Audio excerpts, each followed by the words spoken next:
So, you have returned from exile. Kotor thought you might, if only to wander your old battlegrounds. But I did not think you would come to Shadda. Still, you were always a difficult one to read, both when you were tied to the Force, and even more when it was lost to you. I do not know. It was a sense he had, and he had served in war as you had. Perhaps he thought he understood you, or maybe he simply hoped he did. He felt you were the key to understanding the threat we face. The others were not so certain, but so many of them are gone now, as you no doubt know. He sensed some connection between you and many of the worlds touched by war.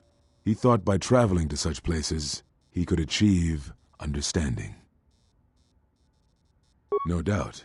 I think the answers will provide us both with some measure of peace. I have kept secrets for far too long. They have scattered, but there is purpose in their movements. It is both to hunt and draw out our enemies. Somehow, we, are being targeted through the Force, and when Jedi gather, we are vulnerable. So we have chosen places where it is difficult to sense others through the Force, whether on planets dense with life or touched by war.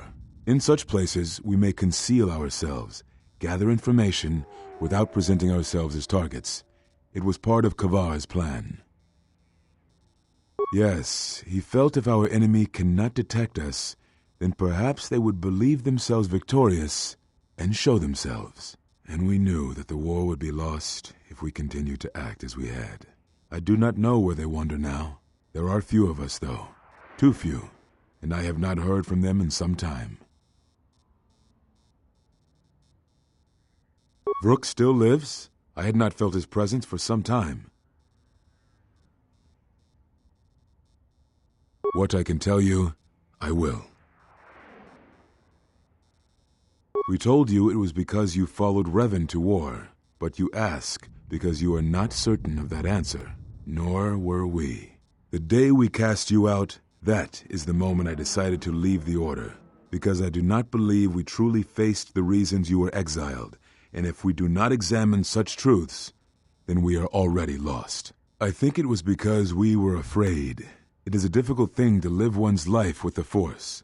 To see a vision of what it would be like to be severed from it, it is more frightening than you know. Very well.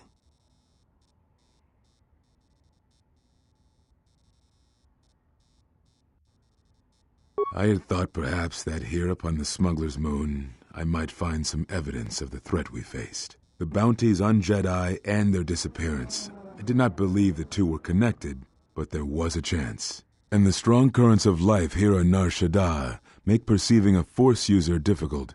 I could use it to cloak my movements and watch without being discovered. Very well. It is a long story, but there is no harm in you knowing. And someone should know. Only a handful of us remained after the Jedi Civil War, barely 100 in number. Then, even that 100 began to vanish, in places where the Force seemed blind. The only pattern we determined is that when Jedi gathered, they were seen no more. At the last Jedi conclave on the Miraluka world of Kotor, the entire planet was wiped out, an entire race destroyed, because the Jedi chose to gather there. It was only then that we realized we were facing something far more powerful than we knew how to fight. We could not allow the fact that when we gathered, we placed everything around us at risk.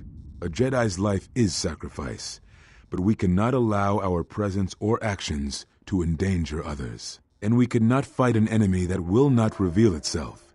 But any Jedi, anyone who is strong in the Force, who attempted to track down such a threat, vanished without a trace.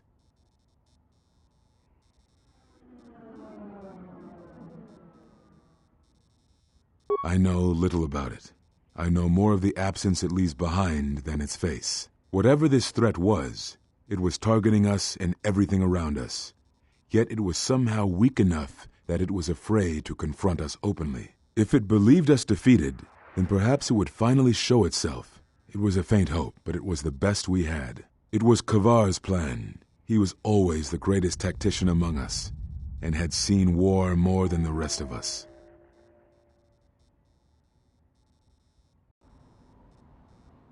Very well.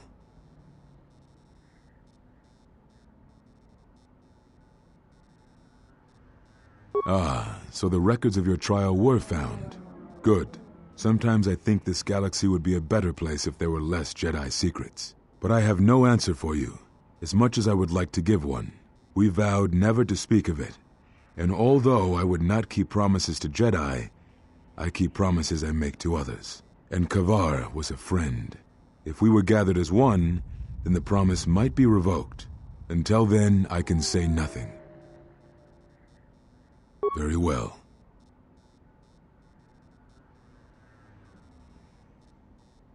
Yes, such bonds are a connection that can be formed at moments of crisis, or in the slow understanding that grows between master and apprentice.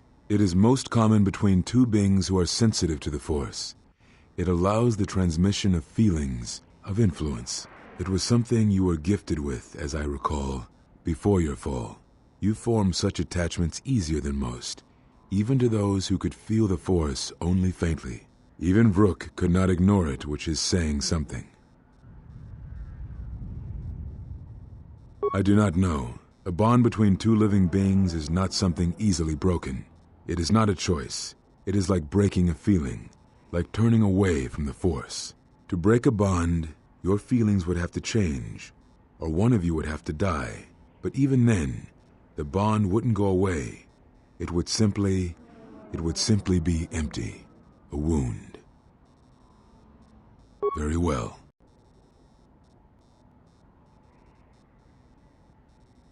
Is that what you think? We did no such thing, but it is a technique that has been used as punishment in the past, yes. It is a rare sentence, and to my knowledge it has only been done once, at a moment where a Jedi discipline has failed. What caused your loss, I fear, was different. I am not certain I understand it. We did not understand it fully then, and only recently do I feel we may have become enlightened. The other masters may have more knowledge of this, but I do not, and I do not know if they even live. Does it matter? It seems your power has returned. Perhaps the loss was not a loss at all.